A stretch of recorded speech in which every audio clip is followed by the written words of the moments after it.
Welcome to the Phenomenal Experience. In the midst of an ongoing women's movement, I wanted to pay homage to the everyday women that make up and are made by this movement. I want to put real faces to the stories. Thus, the birth of the Phenomenal Experience, a docuseries inspired by women and brought to life through their stories. As said by feminist G.D. Anderson, women are already strong. It's about changing the way the world perceives that strength. The Phenomenal Experience is an array of stories by women, stories that delve into, highlight the multifaceted experience of being phenomenally feminine. It really doesn't matter if you ain't got something.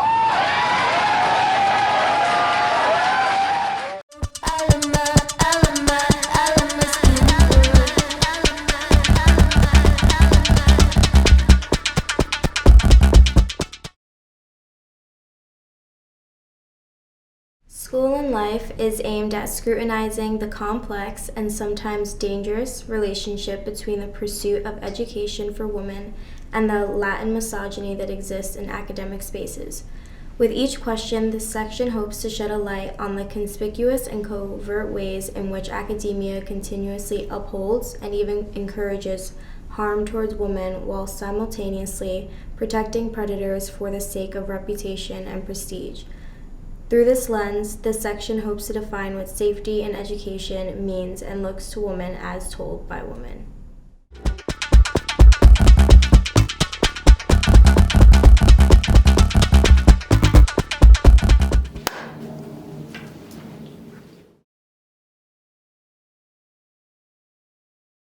Whether it's junior high, high school, or college, have you ever felt the school system had the best interest for female students? At large, no. Individually, yes. A lot of the best and most positive experiences in my life I've had have been educators. My dad is a teacher. My mom was a teacher before she was an artist. And I have had a lot of really great positive encounters individually. However, the question is about the school system, and certainly not in terms of the way that they set up teaching for young girls versus young boys. And I know a lot of that has evolved, especially in recent years. But in general, it's still very much a sexist system that we are asked to live in. And also just the resources that we give teachers and give educators are not what they could be. Sometimes girls feel like they're at the bottom of the pyramid in schools, you know, for example, like sports teams. If you go to public schools, boys get funded easier than girl teams do. So it just really depends what school you went to. But honestly, I feel like overall, I'm just going to speak as a educator. Overall, I feel like no, like they're not fair to female students. It's always a tug of war in schools when it comes to like females and what they need to be provided while they're in these schools. For example, like sanitary products. It's just not something that's really accessible to students. So. Yes and no. I think I found there were professors and teachers that I've had and administration that I've met that I did feel genuinely cared about my experiences, and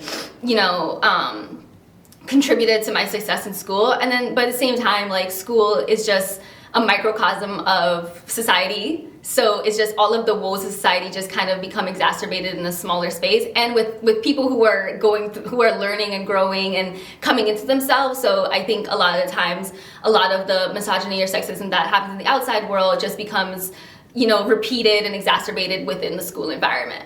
I feel like it's almost a bit unconscious, some of the things that certain demographics have to deal with growing up in the public school system. I can't really speak on the private school system, but I feel like there's a lot of fear around embracing the fact that there are different ways to express your gender as a woman, as a man, as a non-binary person, whatever it is.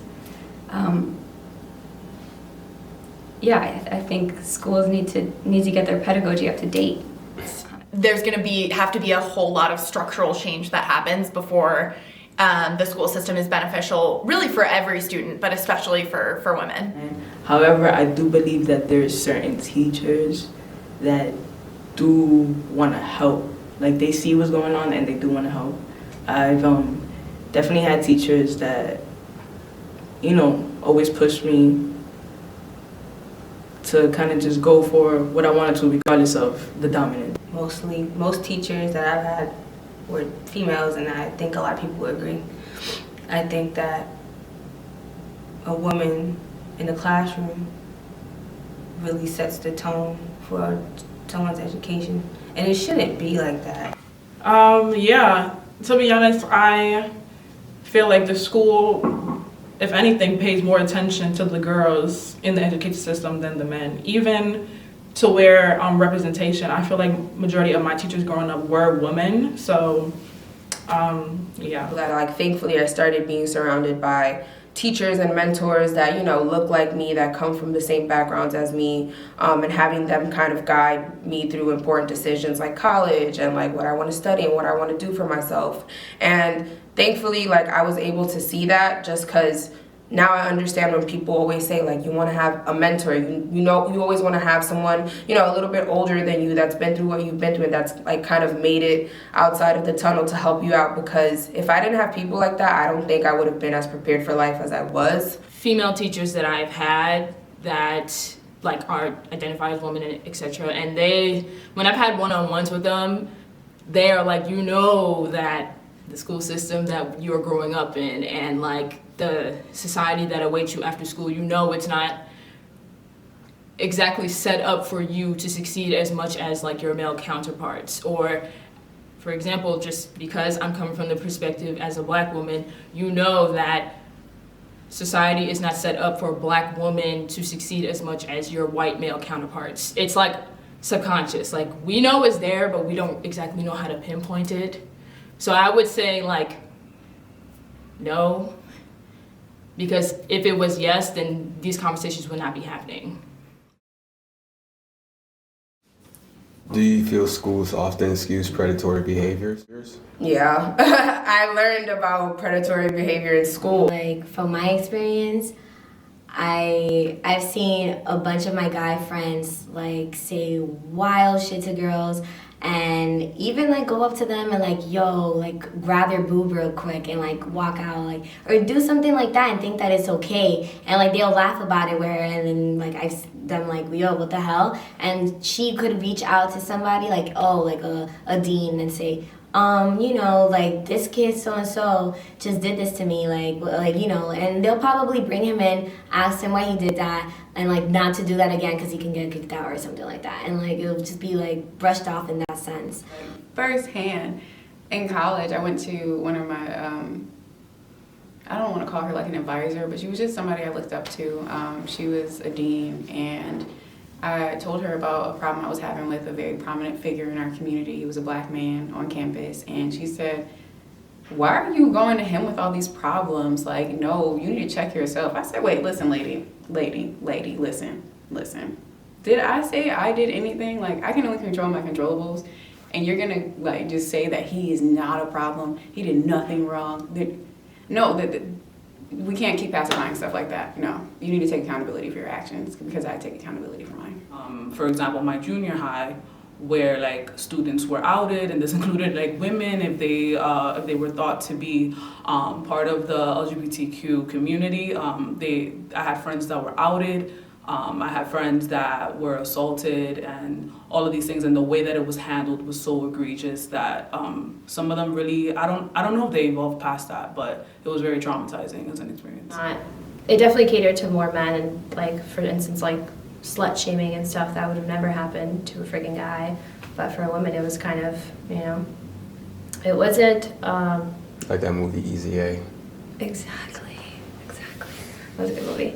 But yeah, no, literally, it was just literally, it's such a shame to even think that, starting with like, you know, the fundamentals of how, you know, principles would just be like, you know, what women could wear and stuff, you know, there was never anything, you know, what a man could wear to school. It was always about, you know, just restricting a woman from what it is, instead of teaching men what they should and should not do. The main and most obvious one is the dress code.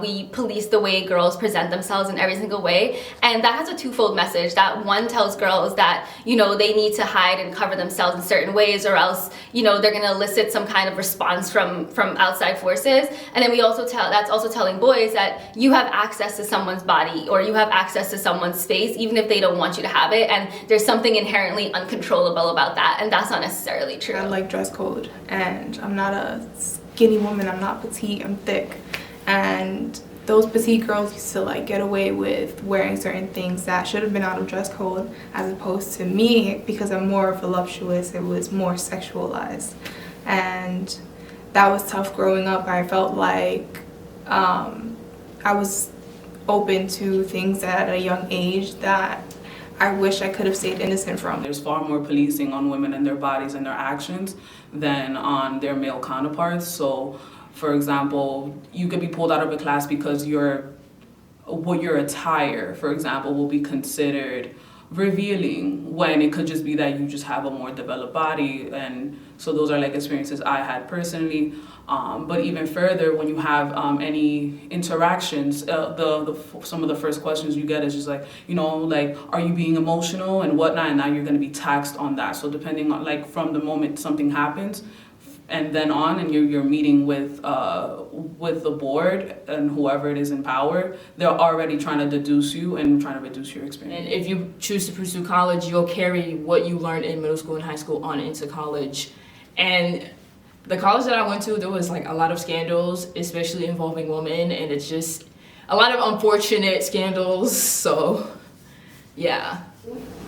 I feel like to protect their image, if they don't want like a big PR scandal, they'll try to keep it under the wraps.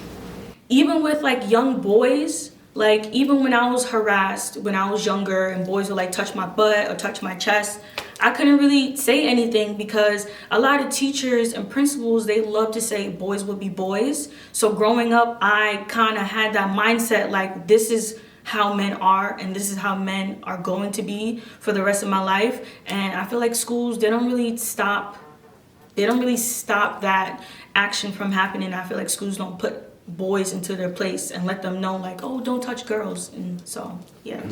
It sucks because, you know, you can't, even if it's hot outside, it's not like I could wear a skirt to school or like a crop top because I'm gonna be sexualized. The dress code is a super classic example of this. And it's just something that kind of teaches girls specifically that they have something extra that they need to work on and achieve in the classroom. The classroom's only achievement that you should be working towards, ideally, is education.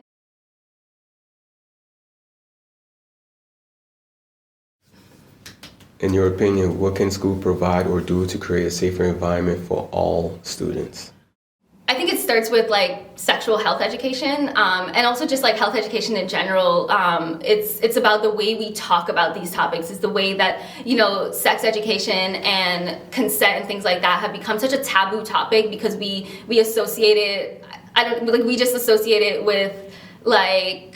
We have all these negative connotations about like sexual freedom, and at the end of the day, like a lot of sexual freedom is actually about understanding your body and understanding what's safe for you and understanding your limits and your boundaries. But those are topics that a lot of times get obscured because they are so sexualized, and because we sexualize girls so much, any topic that's about our body is suddenly taboo. Or talk about certain subjects, have students speak on how they feel, or like just have like an open session group for people, but separated. I think school should very early on start and plant the seed of the idea of therapy, and having someone to talk to, like not a counselor, because I feel like people always say like, well, you have a counselor. Like, no, like I know this person might get mad at me if I'm like failing a class.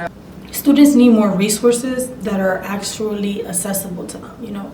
There's always a guidance counselor, yes, but is that guidance counselor someone the students can trust? So I just feel like there's things that different students need, so I feel like we need to modify whatever it is that we're providing right now. It's not working, so we need to look at what the students really need. Talk to the students, see what kind of counselors they need. Do you guys just want to have a karate class? Because that's some kind of counseling, you know? Through generations, things always change, like rules and regulations.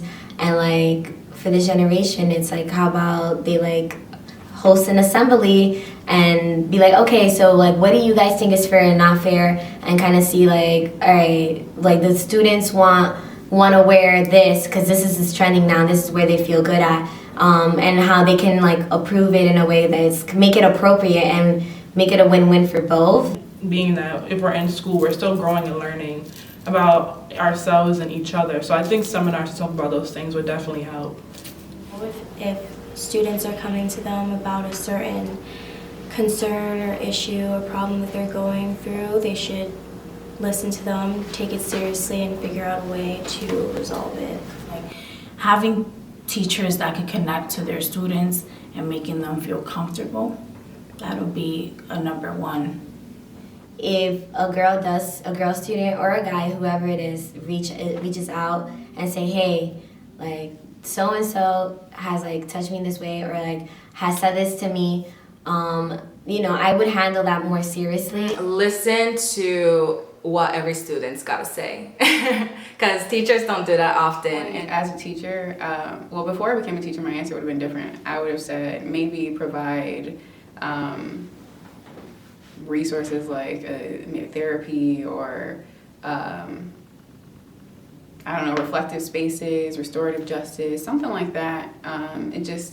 We're all human, so all of our biases, they exist whether we want them to or not. The implicit ones are the most detrimental to our school systems and like people that look like us. So I don't know, to be quite honest. I think we just need to have a more direct conversation. In today's conversations, we're talking about how can we make things equal for people, but I think if you really wanted to make school a safe environment, we should be talking more about equity, which is like some people need a bit more than others. Like that's the truth. Giving everybody the same access of stuff, the same level of things so that they can succeed, it still does not, you're still not doing justice to people who need a bit more. What advice would you give a young female student on furthering her education? Take it motherfucking serious. Stay consistent, and if you know what you want, go after it no matter what. And don't let people make you feel stupid or less than or ashamed. If you believe it's going to benefit you at the end of the day, and it's going to help you prosper, then do it. Do it. Do it, no matter how much it costs, no matter how much you are afraid, don't care about who you lose, just do it. You'll earn and learn so much more. It's so worth it, and I'm speaking from experience. Education is key, knowledge is key, so especially for young college students, I wouldn't force them to just pick anything just because. I really want them to focus on who they're inspired by, what they're inspired by, and see if they can find a major to study that even further. I still have a hard time doing this too. Just keep going, because I'm like, oh my God, like I'm not good enough. But that's not true, and then you could always like switch if you don't feel right. So just keep going is the key. Education isn't just in books, it's not just in the classroom, it's not just in college. You can learn just as much from going to the museums, traveling the world, and getting to know people and their stories, and understanding that you're not alone in the world, and that was never the case. Ask questions for sure and demand answers, and if you aren't given the answers that you want, you have the power to go find them yourself. Don't wait for somebody else to give them to you. You have the knowledge and the tools and the resourcefulness necessary to go out and get that yourself, and you don't have to wait for permission from anybody else. It's like, don't become codependent on habit because of your sex or whatever you like or whatever the case might be. Like, yo, go get your shit for you.